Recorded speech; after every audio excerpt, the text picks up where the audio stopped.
Hey everyone, so a quick disclaimer before the episode starts. I'm not sure what exactly happened. Maybe I used the wrong setting on the mic that I was using, or I recorded it incorrectly or something, or I don't know exactly what happened, but when I played back the audio files for when I filmed the third episode of my podcast, which you're about to watch right now, the audio was really low. I had to actually increase the volume on my laptop to almost the highest level to even hear anything.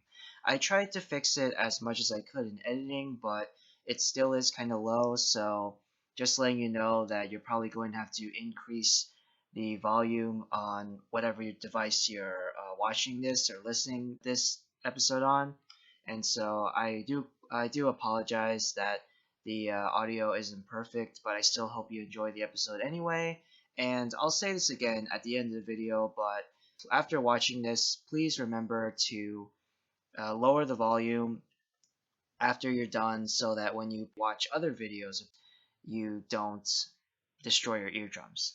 Alright, so hope you enjoy. Now this is Cast.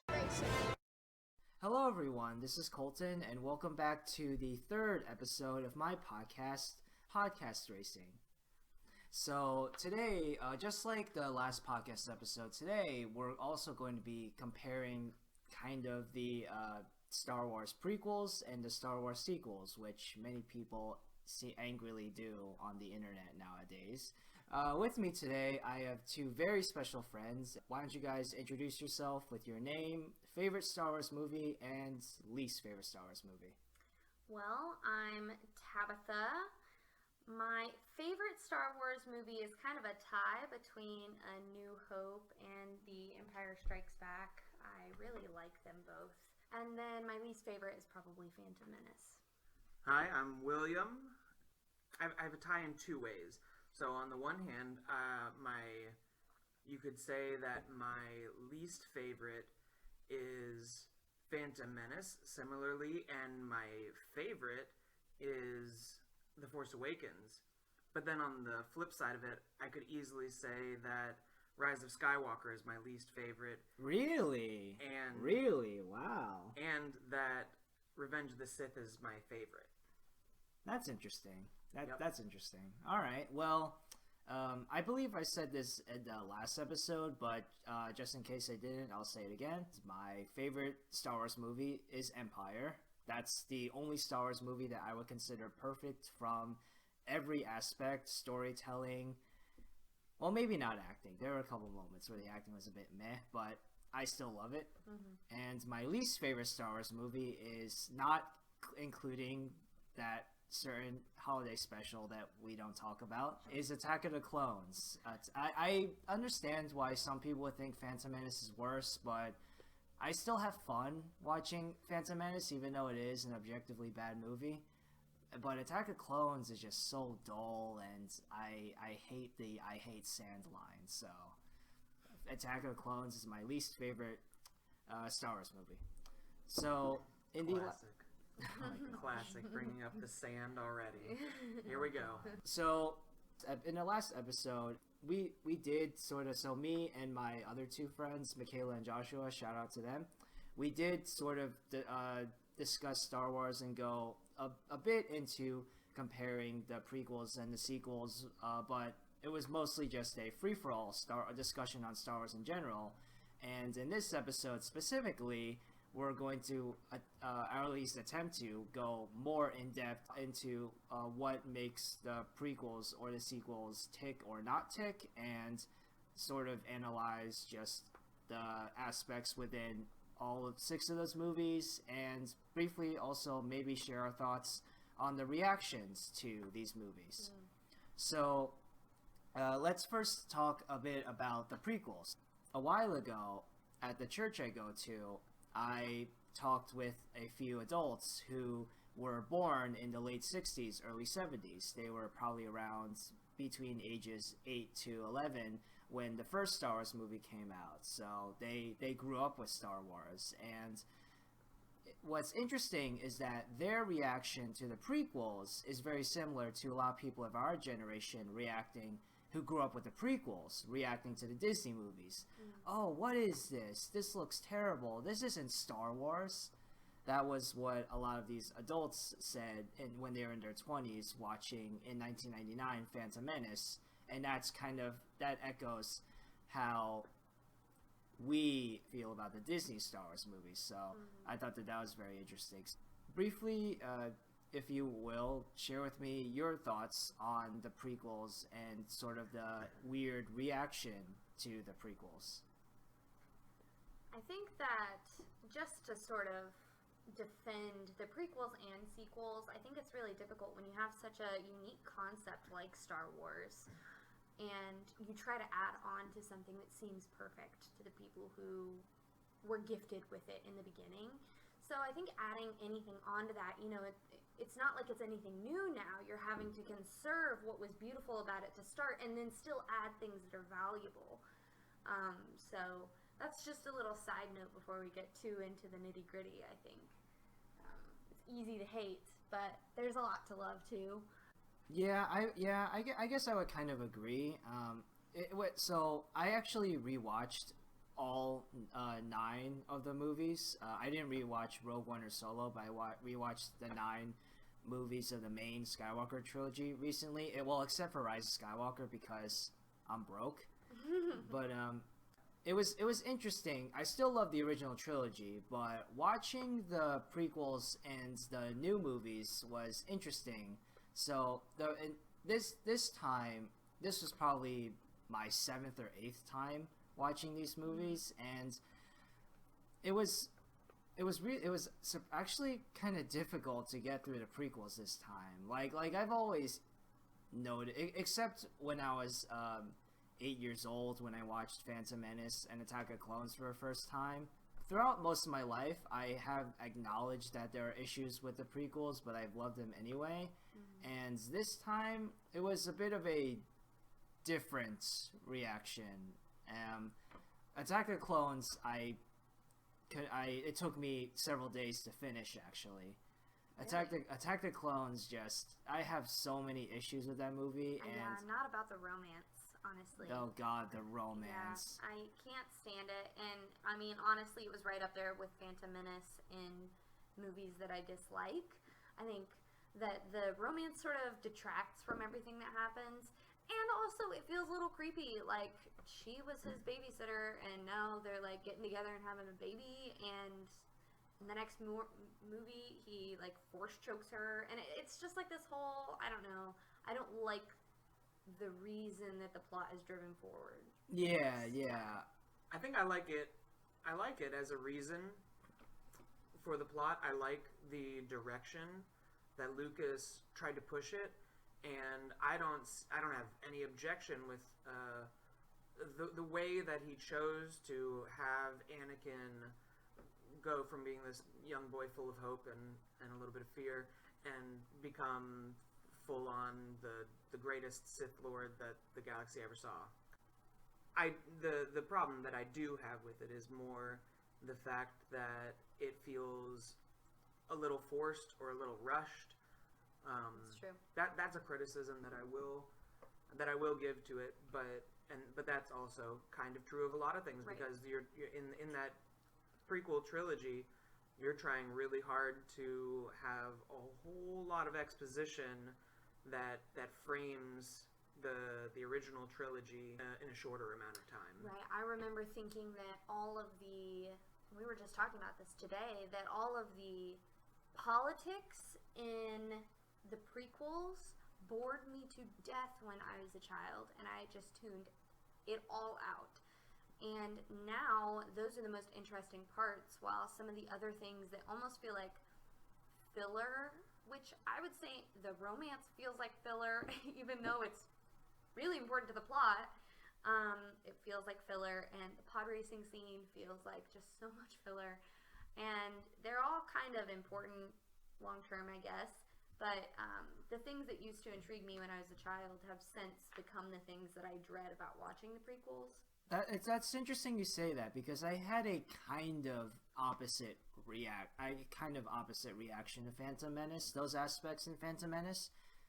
when I was a kid, like Phantom Menace, like I love watching it for the first time, and even a second time, I loved everything about it. Like there were no 8-year-old me did not have any problems with it. I loved everything. Although even as a kid, I thought Jar Jar was weird. I was like, why is this thing here? But now that I'm older, it's actually the kind of opposite of you. It's the politics stuff that bores me, and the quote unquote filler stuff like pod racing and that duel between Qui-Gon, Obi-Wan, and Darth Maul. I mean, that's classic, great Star Wars, though. Yeah. No, that duel was awesome. Yeah. Speaking, I'll actually get into the duels in the other movies later on, but I actually want to address something that really bothers me about the prequels, actually, and is that the Jedi are a-holes. Oh, yes. One of the reasons that I love Empire Strikes Back so much is because of Puppet Yoda, who is vastly different than CGI Yoda in the prequel trilogy. And I hate Yoda in the prequels. Yeah, and I hate everybody yeah. else. Qui-Gon Jinn is manipulative and mean. They kidnap children, just like everybody else in the universe, but still awful. And I think exactly that is why I'm going to point to the fact that I think that the prequels actually do what they do well. Yeah. Yoda in the original trilogy, Puppet Yoda, actually framed it as the Jedi are inconsistent, that they can't do what he says that they're prepared to do. There's a point when Luke is being trained by Yoda in Dagobah, and he says that the Jedi use their powers only to for knowledge and to protect, never to attack. But we also know the whole reason that Obi-Wan sent Luke to Yoda was so that he could grow in the Force, so that he could go kill his dad. There's inconsistency right there that shows that the Jedi really can't live up to their ideals. No one can live up to their ideals. And then you take a look at the prequel trilogy, and all those holes in the Jedi Order become very apparent. The ones who have risen to the height of the Council, you think about Qui-Gon, you think about Yoda, they appear to be part of the Jedi Order, except that they don't actually think like the Jedi. They don't act like the Jedi are supposed to, and so it's no surprise at all when Anakin comes along and says, "Yeah, I'm not supposed to feel passion or attachment," and then what do you know? Yeah. He feels passion and attachment. He's seen a lot of hypocrisy, and I think that's what the prequel trilogy aims to point out, is the hypocrisy within the Jedi Order. You saying that out loud, it sounds actually really cool, and I believe, and it's possible that that's what George Lucas was going for. But if that's what he was indeed going for, then it was just really poorly executed. Yeah, on the one hand, it's really awesome that we have this kind of setup for the sequel trilogy, basically, where we then see the rise of the Grey Jedi. And that's super cool that we get to see this sort of balance brought to the Force, which was foretold so long ago. But I think that it's difficult when you present this idea of like a dichotomy between good and bad and light and dark, and then the light side is also bad. It's like there is no good here. And I think that that's partly what's so bothersome about it, is even when we have a hero, he's not really the hero, and nobody ever really is. And I think even Luke realizes that in the end, and that's why he goes and secludes himself on an island so far away, because he realizes there are no heroes. I wasn't even the hero, and I'm the great Luke Skywalker, Yeah, we'll get into The Last Jedi later, but really quickly, that's something I actually really like about Last Jedi, is that Last Jedi intentionally acknowledges the faults and hypocrisy of the Jedi, and Luke even mentions Darth Sidious by name, but then at the end of that movie, he does decide to be a hero and re-accept his legendary status. But more about the prequels, though. If that was what Lucas was going for, it was intentionally making the Jedi hypocritical jerks, then great, it wasn't executed well, or it's possible that he had no idea what he was doing and just made messy movies, in my opinion. But I'm gonna hold the benefit of the doubt for now. But one Jedi that I think that shouldn't have been a hypocritical jerk, but who was Yoda. Yoda ordering clones to shoot down the enemy and attack the clones, and Yoda using a lightsaber and killing his enemies just really frustrates me a lot.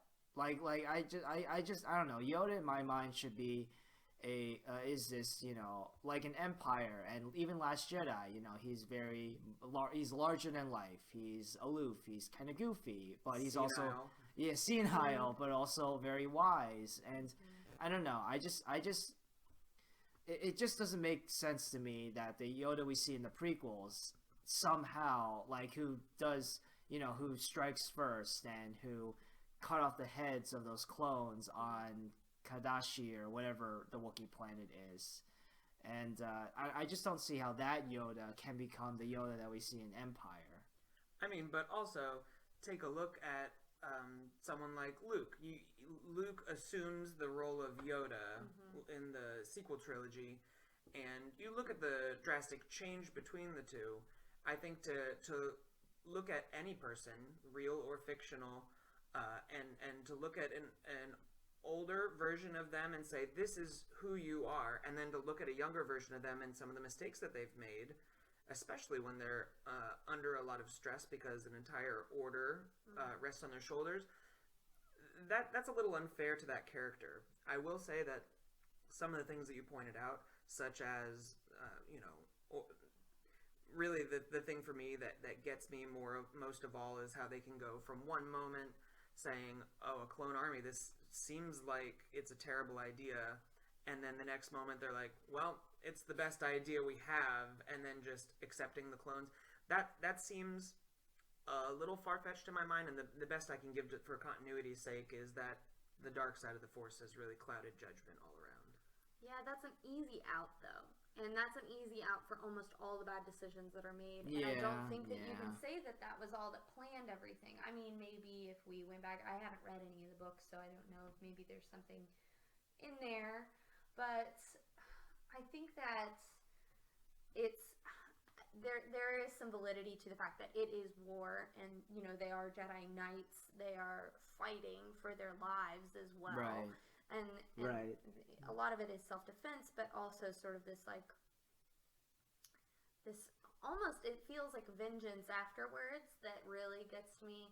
And I guess it's all sort of pointing at the hypocrisy of the Jedi way in the prequels. I think that the prequels aimed to do exactly three things, and I disagree with you a bit, Colton. I think that they did it pretty well. There are blunders here and there, but the three things that the prequels aim to do is to, as we've already talked about, point out some hypocrisy in a Jedi Order that had really outgrown itself. A lot of things.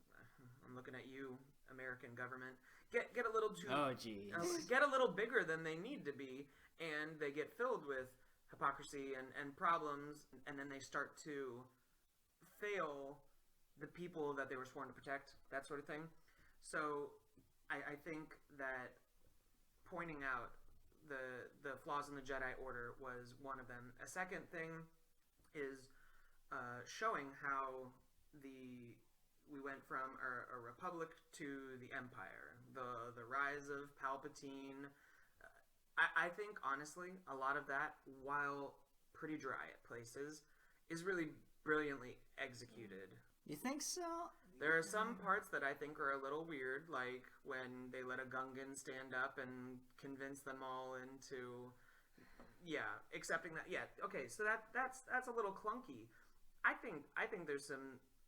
We can come back to it, but I think there's some really good points to showing.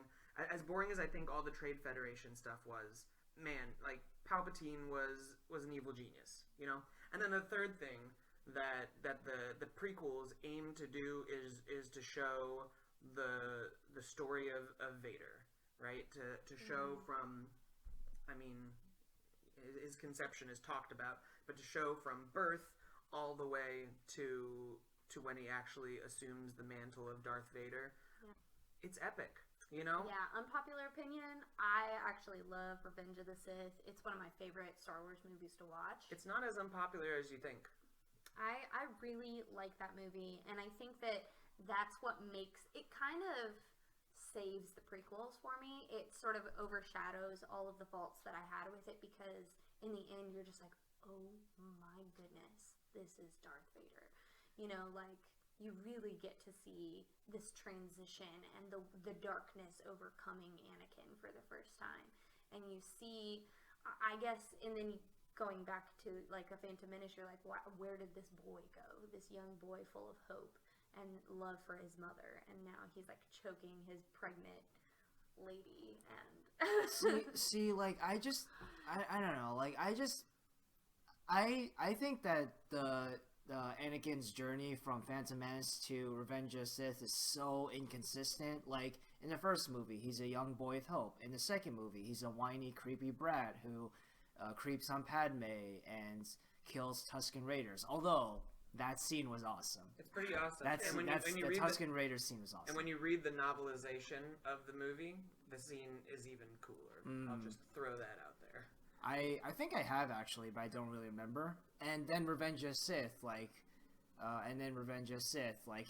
his actual turn to the dark side is so abrupt, because after he cuts off Mace Windu's hand, he's like, "What have I done?" And then 10 seconds later, "How shall I serve you, master?" It's like so abrupt, and it's like, what? It is, and I know this is kind of an ex machina of sorts, but I really think that that's just where you get to see that Palpatine brings down the full power of the Force, the seductive dark side, upon him.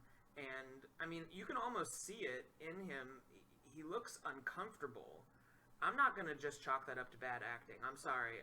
I really like Hayden Christensen too, so there's that. I really do. There's the unpopular opinion. I really do like Hayden Christensen, but you can see he looks visibly uncomfortable, as if he is being pressed down upon, oppressed by the dark side of the Force, and you know, he's been fed all of the lies, or kind of lies, or maybe there's some truth in it about whether Padme can be saved and all this stuff. He's been fed all of this, and he says, you know what, this is my out. I think that the transition of child to Darth Vader makes sense, honestly, when you look at just the development of a human person. You are a young child filled with hope and joy and optimism about the world. You get a little pervy after a while. You get pervy and angsty and whine about a lot of things when you're a teen, because the world is hard and you're realizing it. And then to be swept up by the dark side of the Force and being promised that, oh, your teenage romance could last forever and you never have to say goodbye and write your angsty boy drama songs, you know, I think that it makes sense, the whole transition. I do think that I get really upset when, like, his whole purpose for going to the dark side, which he claimed was Padme, he turns against her and is just, like, filled with hatred for her in a moment. And I'm just like, I get it, because that's with a moment where you see all of the Anakin we once knew kind of crumble away, and you're like, he is fully consumed by the dark side of the Force. It is kind of it is interesting, and this is sort of another compliment I have towards Last Jedi. I literally just thought of this. Luke almost killing Kylo Ren in that flashback is a mirror of Anakin force choking Padme, because Anakin force choking Padme was a very split decision, blinded by rage decision, and so was rage and fear, and so was the decision that Luke made by almost killing Kylo Ren. Was he was so blinded by rage and fear that he almost killed his nephew, and then he didn't end up actually doing it, but it still cost him like so much. And I think that's really interesting, actually. Like, this is definitely an unpopular opinion, but the more I watch and think about Last Jedi, the more I actually like it. Yeah, I think the Luke almost killing Kylo right there. I think that more mirrors the scene where Anakin is in indecision as to whether he's going to strike down Palpatine or not. That too. I think that's a pretty one-to-one comparison. But yeah, I think we also need to remember, we're hating on him for lashing out at Padme in his rage. We have to remember he's brand new to the dark side of the Force, and it is well documented. The dark side of the Force is prone to temper tantrums. Oh yeah, Kylo Ren whipping that thing around. Yeah, absolutely. By thing you mean lightsaber. Sure. Yeah, you can edit that. Sure. Oh god. So being prone to temper tantrums like that, and he's newly embracing all of the emotions as he's now been told, hey, you don't have to have the rules of the Jedi anymore. Embrace those emotions. And he's like, cool, I'm just gonna run wild, and then he does things that he regrets. Which honestly, if we were all told, whatever you're feeling right now, just act upon it. If we actually went through with that, we would do some things we regret. Maybe not as drastic, but we also don't have the Force. So right. Well, before we move on, I want to move on to talking about the Disney sequel trilogy. But before I do that, one last thing that I want to hear you guys' thoughts on about the prequels. So, when the prequel, so it's been widely known that the prequels, before the Disney Star Wars movies came out, it was widely known and mostly accepted that the prequels were really bad movies, very messy. Revenge of the Sith was the best of them, and everyone for the most part agreed on that. But then after the Disney movies have came out, I've been seeing a lot more comments like, oh, the prequels are now redeemed because the new movies are in our opinion worse, or I see people even try to state as a fact that the new movies are objectively bad, and I think that changing your mind about the prequels just because you don't like the sequels is really dumb. And I just want to get your guys' quick thoughts on like the changing reception and thoughts towards the prequels.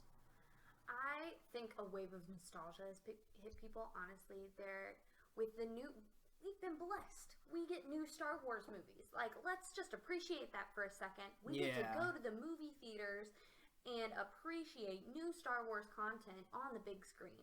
That's really freaking cool. And now being thrust into that, and then with The Mandalorian, and Disney's doing some things with the Star Wars universe that's sort of thrusting us into this headspace, and we're all getting nostalgic for when we first were introduced to it. And for a lot of the people in our generation, we look back to the prequels, and so I think we look back on it with this sort of glaze of fondness now.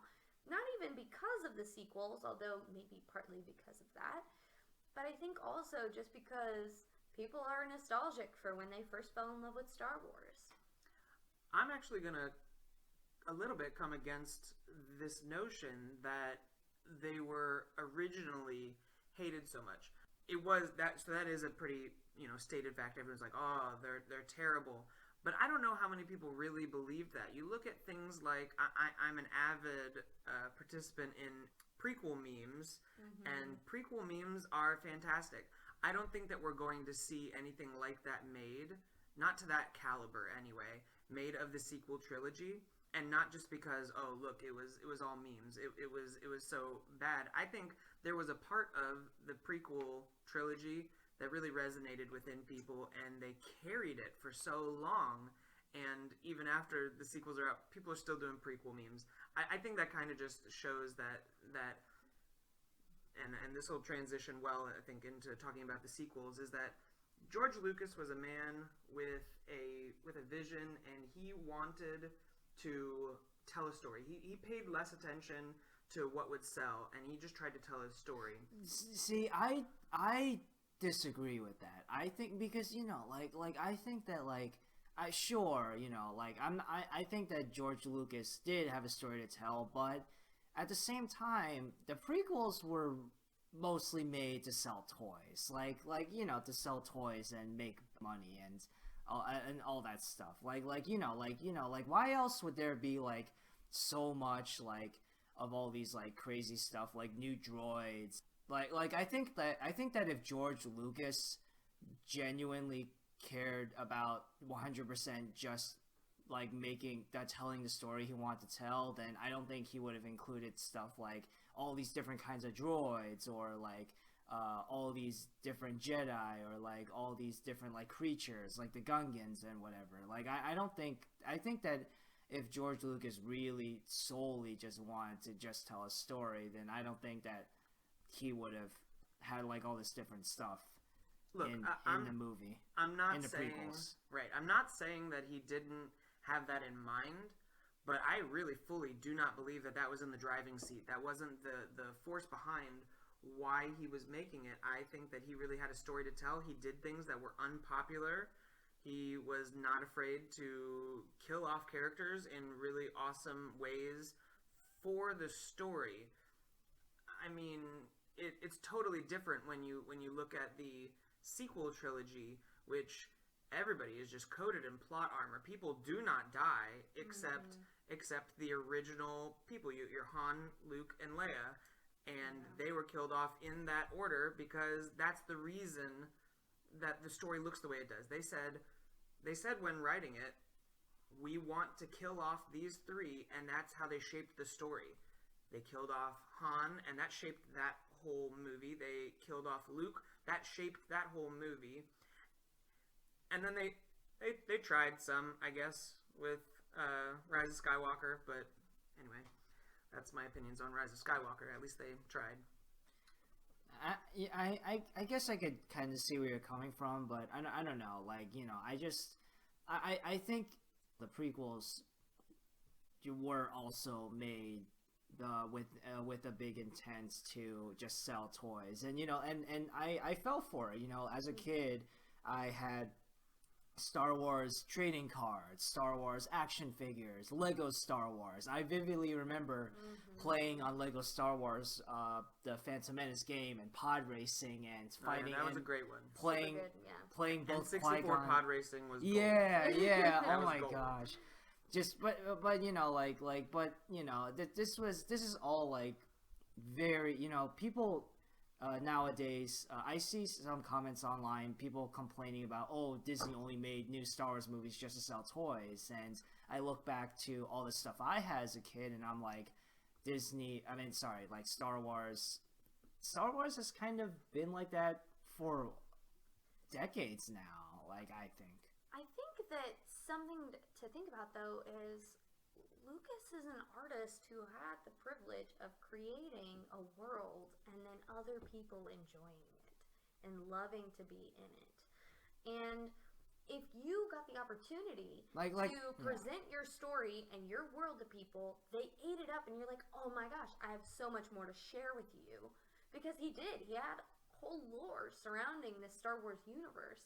And this is an exciting thing that he wants to share with people. If an artist has an opportunity to share their artwork with the world in a way that they love it, I think that you can't really blame somebody for being like, cool, I can make money off of my art, The last thing I'll say about this idea of whether or not George Lucas was really trying that hard to tell a story or not, I think it really speaks to each trilogy really speaks for itself.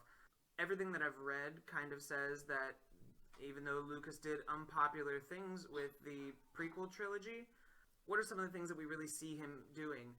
He gives Jar Jar less screen time, and we can thank him for that. Oh yes, thank you for that, George. Yeah, Lucas. we can thank him for that, but he didn't make a whole lot of concessions. Yeah, he let Samuel L. Jackson have a purple lightsaber, but that's because Samuel L. Jackson gets what he wants.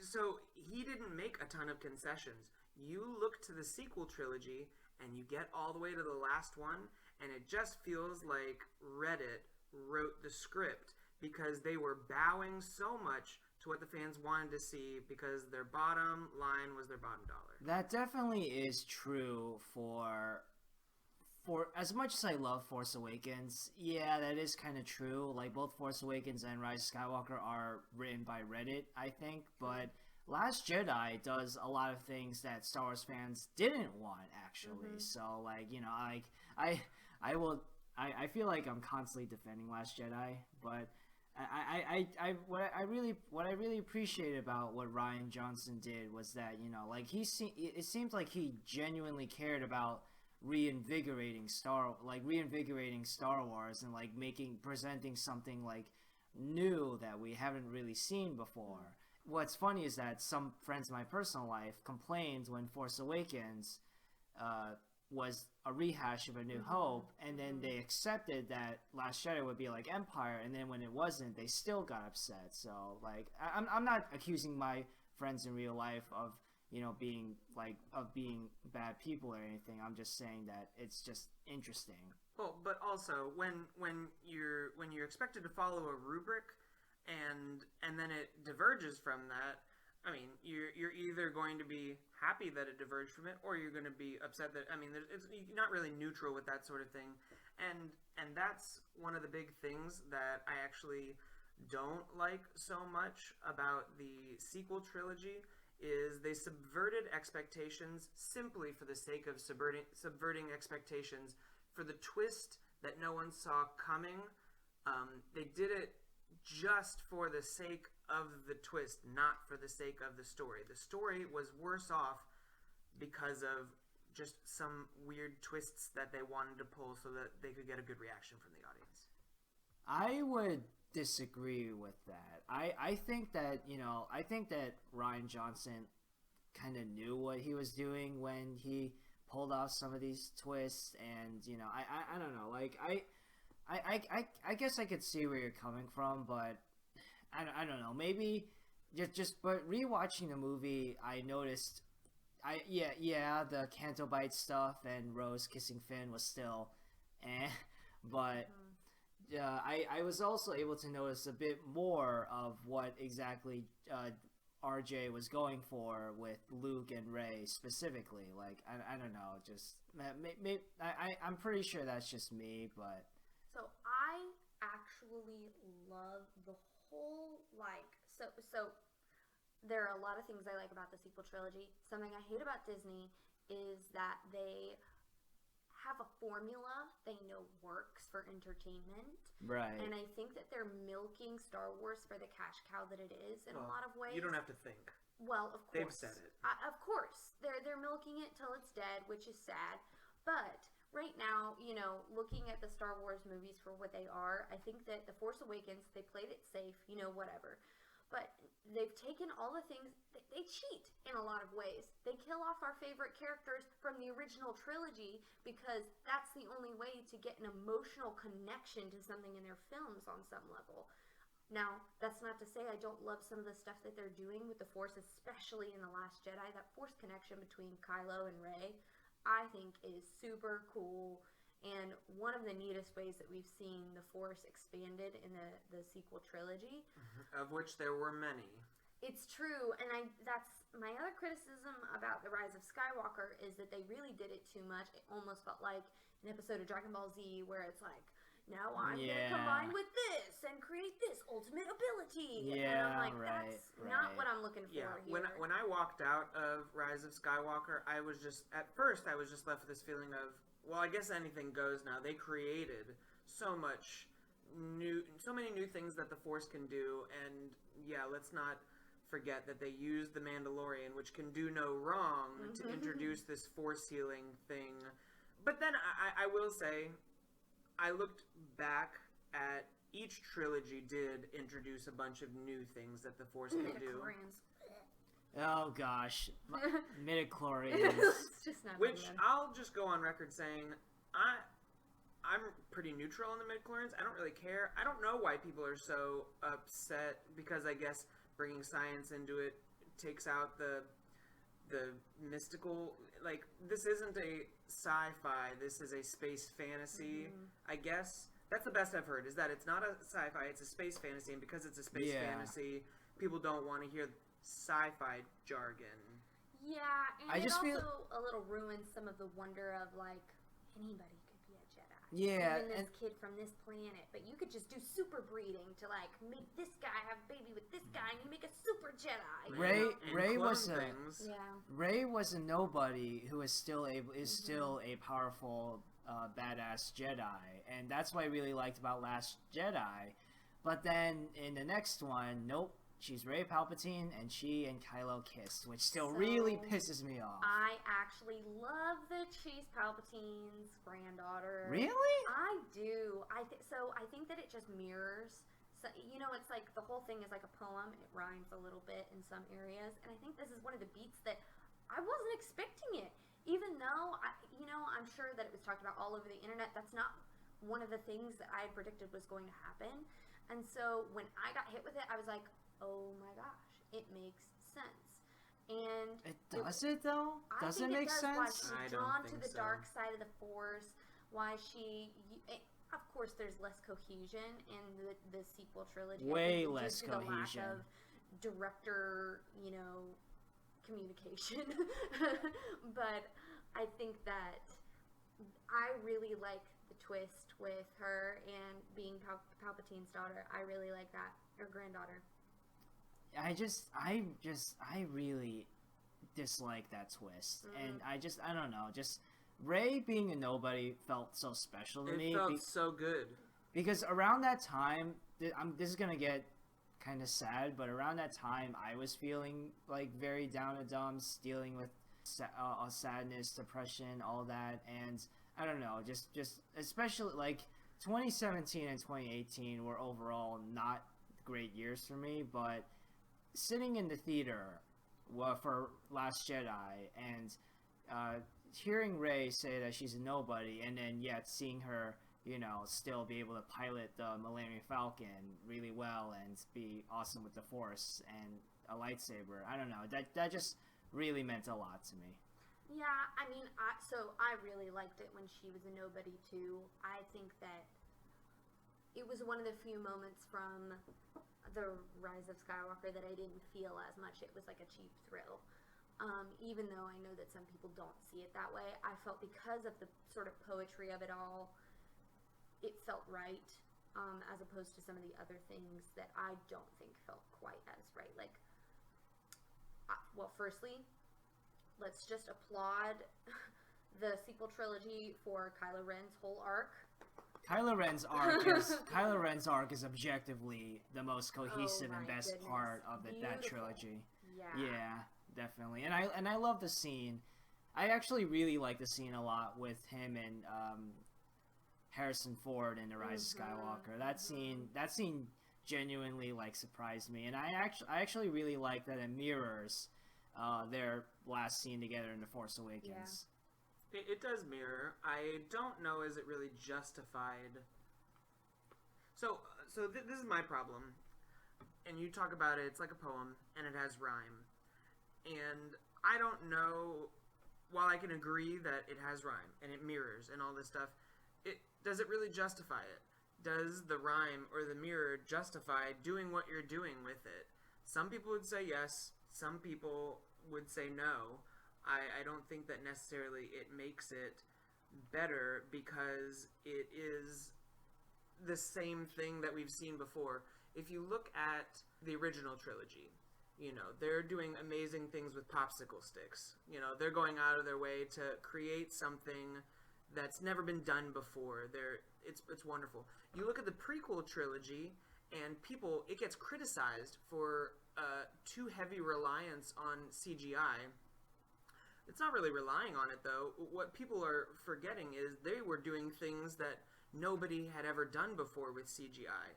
They were blazing new trails, and they opened it up for so many other people to do similar things in other movies. They're pioneers in that. And then you get to the sequel trilogy. What are they pioneers of? They're not really pioneers of anything, and I guess neither are they claiming to be, because they're not doing anything new.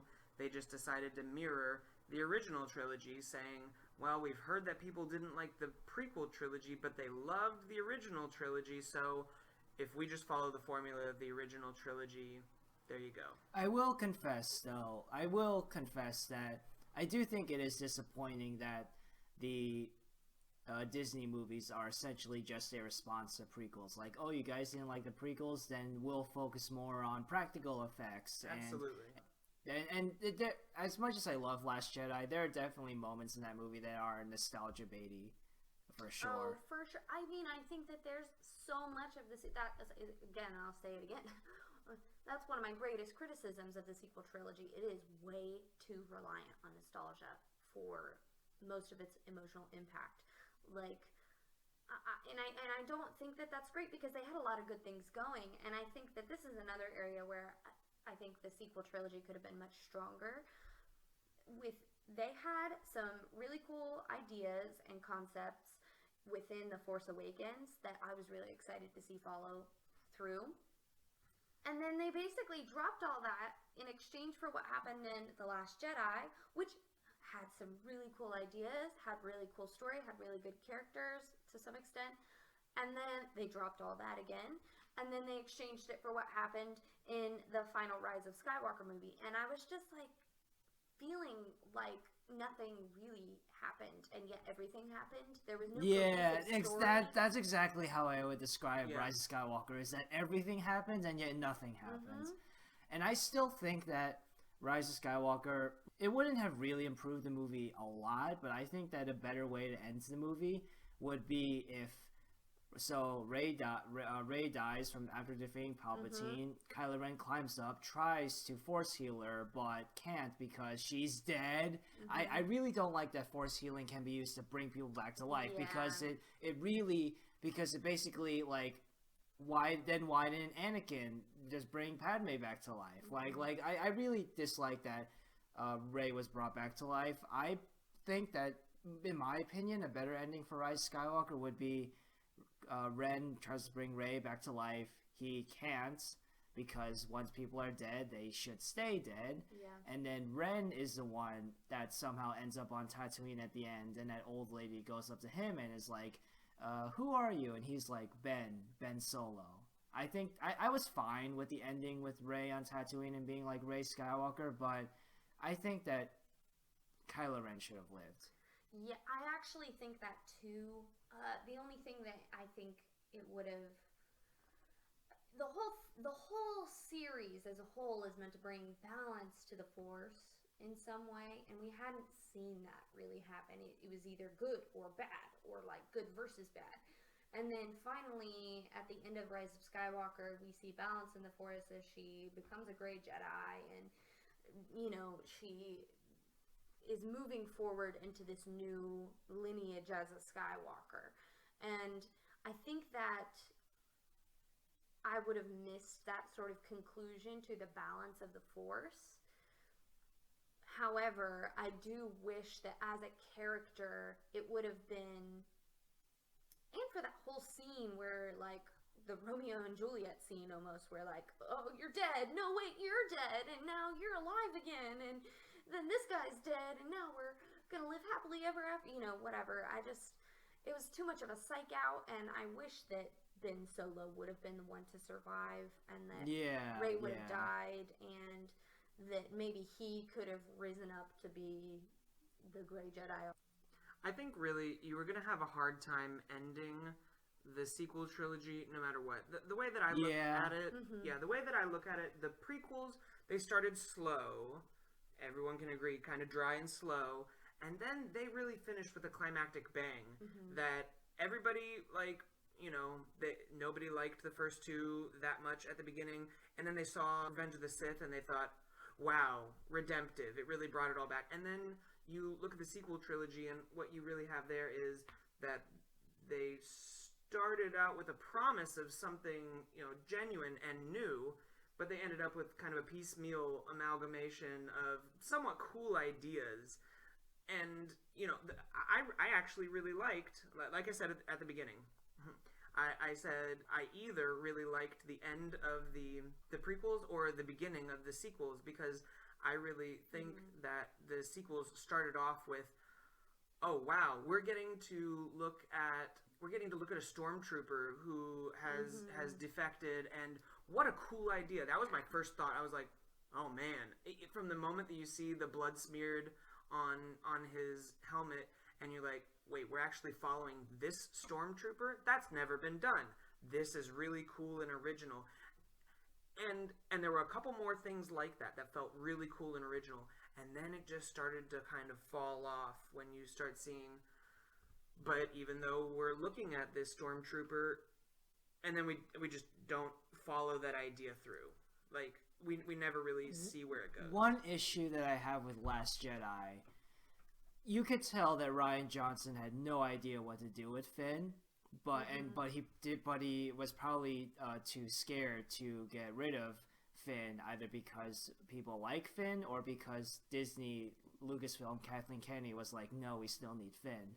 So you can tell that Rian Johnson had no idea what to do with Finn, so he was just like, all right, I'll create this subplot and I'll introduce this new Asian character, Rose, and who, if you think that Rose is the worst Star Wars character of all time, I'm sorry, no. Like, Rose is just meh. Like, she's nowhere near as bad as, like, Jar Jar Binks or that guy from Tatooine who's like, it's all about the money, and from, like, Phantom Menace, like, that Qui-Gon interacts with, like, yeah, no. I'm a Toydarian. Mind tricks don't work on me. Right, that guy. I really... So this is... Watto. Watto, right. Watto. The last two movies, so... The Last Jedi, again, I really love... Actually, I love the whole story with Luke and Rey and Kylo. Yeah, that whole thing, same. I'm in love with it. I think it was really wonderfully done, and I love the way it expands the universe. Yeah, same. I do not like the secondary plot line of them going to this gambling planet. And I mean, you'll be hard-pressed to find anyone who likes it, because it really is... I didn't hate it. Forced. I didn't hate it, but I also didn't like it. Right, and then, so, then you've got, like, Poe Dameron, who, honestly, don't like the guy. I think he's awful.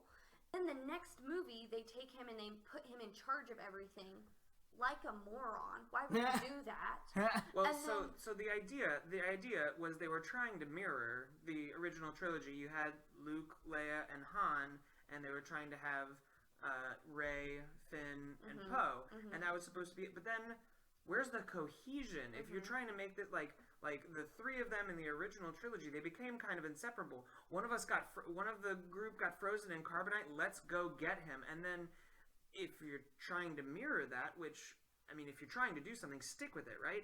If they're trying to mirror it, where do you see the cohesion? You see the cohesion best in the Force Awakens between Rey and Finn, where it's kind of like, oh, is this about to be romantic? I'm not really sure what's happening here. And then Poe randomly gets feelings for Rey in the last movie suddenly. Yeah, and then they just kind of all split ways, and they go and they all do their own thing, and also, it just feels weird. Yeah, also Finn telling Rey, I have something to tell you, and then And he he never never tells her what he wants to say. Yeah, you talk about people being too scared to do edgy things with, I don't know. But what was the point? Like, it was just to make people upset. I don't know if it was. I'm not trying to defend this Right. movie. I really am not trying to defend this movie, but I don't know if the point was to make people upset. I think it was kind of, why waste dialogue saying something when the expectation left hanging kind of said it all. I think that it was wasted dialogue to say something at all. Okay, Instead yeah, of just that's fair. saying, by the way, you're Palpatine's granddaughter, like, or whatever he had to say to her, like, instead of, I have to tell you something later, or I never told you something, tell her right then. You could probably done it in one sentence too. Like, I get very frustrated with it. And I think that in the whole story of The Rise of Skywalker, I actually like I go like a whole 180, and I like the Poe, Finn, and Rose really isn't a part of the story, but I like Poe and Finn's storyline and the whole rebellion storyline way better than I like Rey and Ben. Well, not Ben. God bless him. I really like the rebellion storyline way better than I like Rey and her whole Palpatine thing going on the whole movie, even though that's meant to be our main storyline. I think that it's just less cohesive, and I'm actually less invested.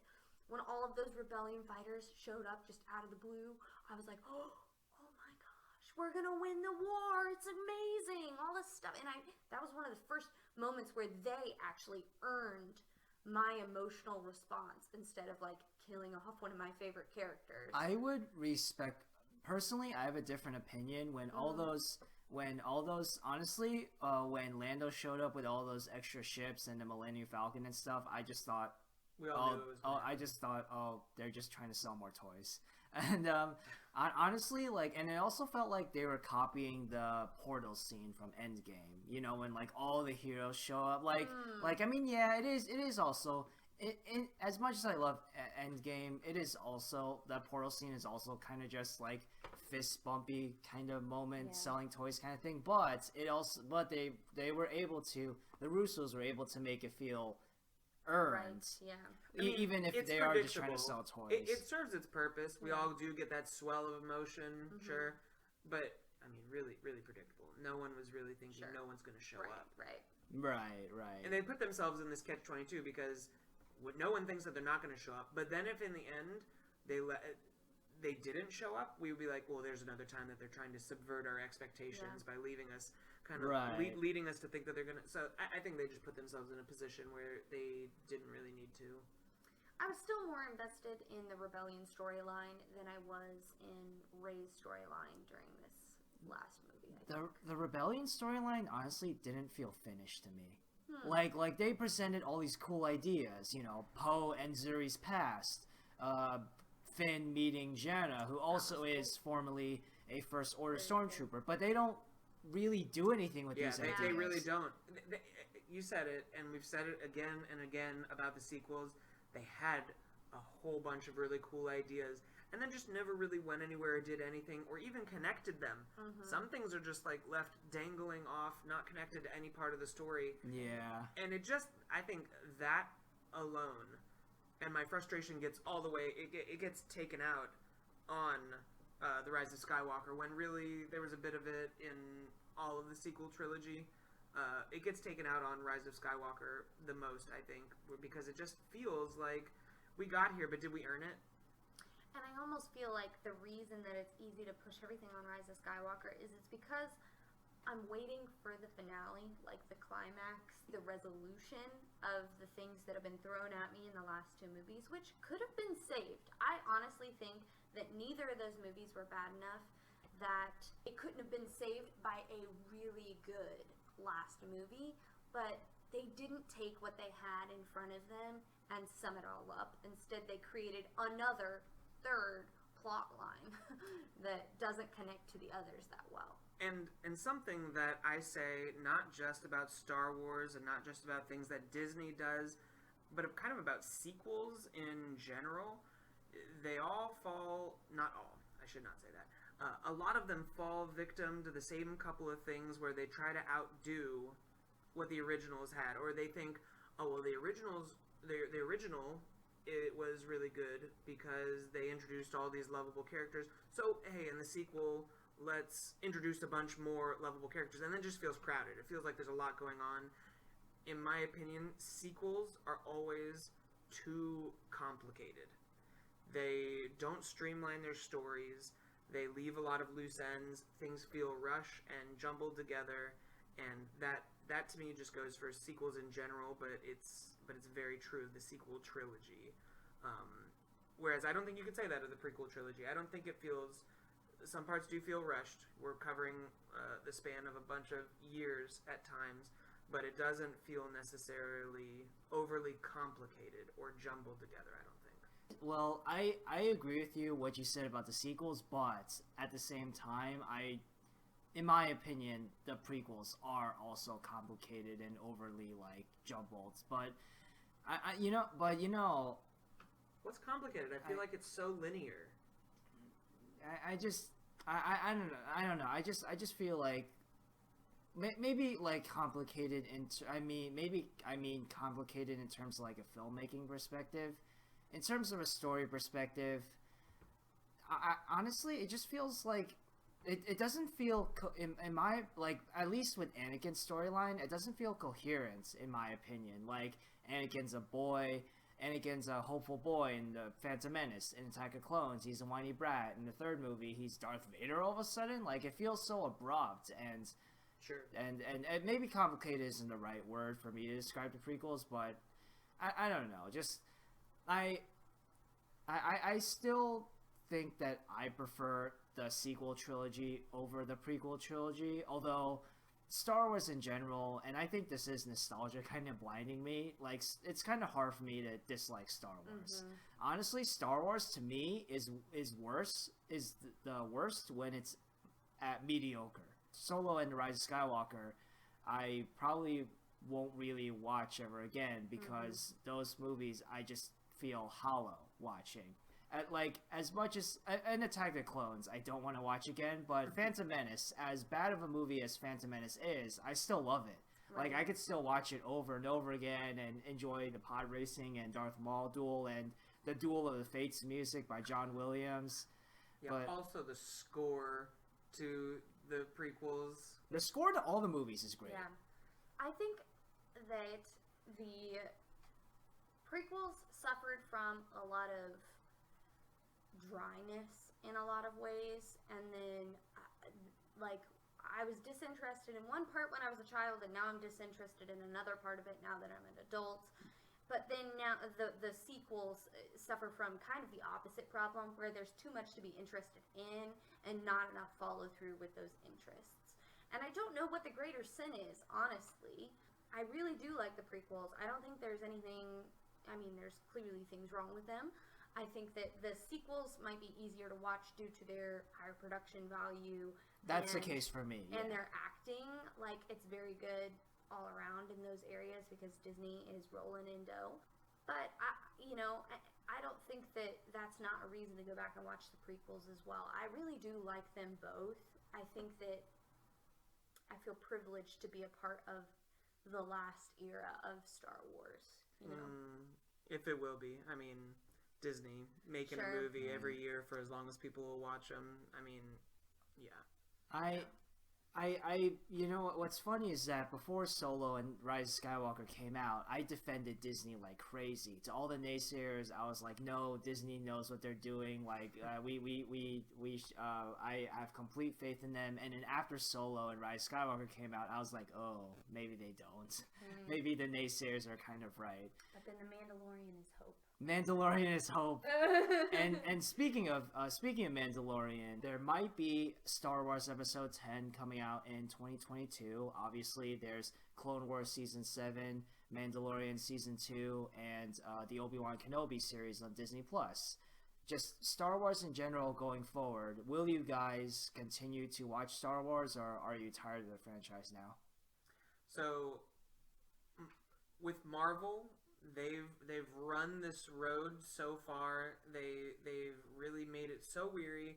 I stayed with it until an Endgame. It felt good as to kind of round it out. But as much as I love superheroes, and I really love superheroes, I'm kind of the point where I'm done with it. I really don't want Star Wars to turn into that.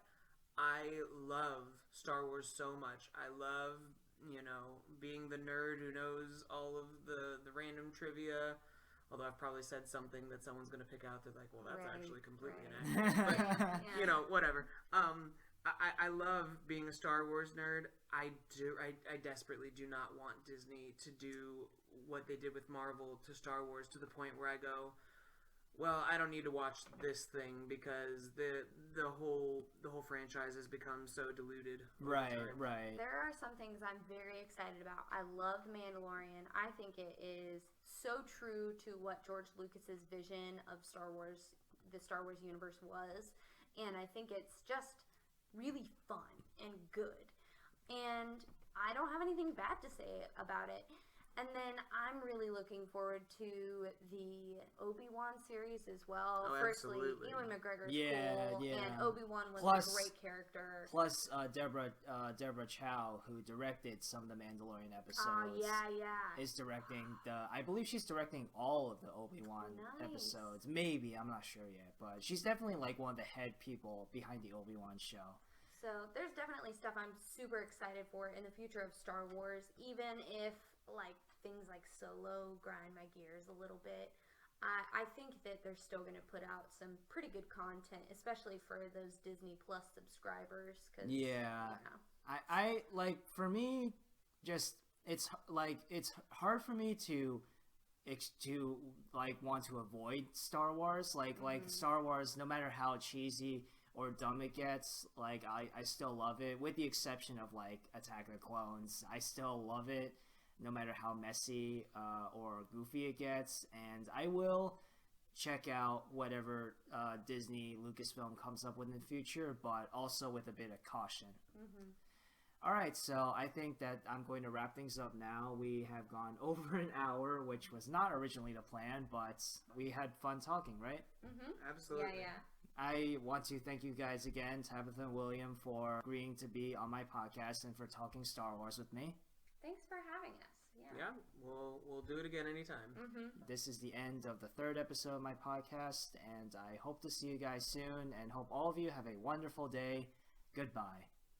Hey, I hope you enjoyed the third episode of my podcast. I've been having a lot of fun meeting up with friends and talking with them about various topics and even editing these videos.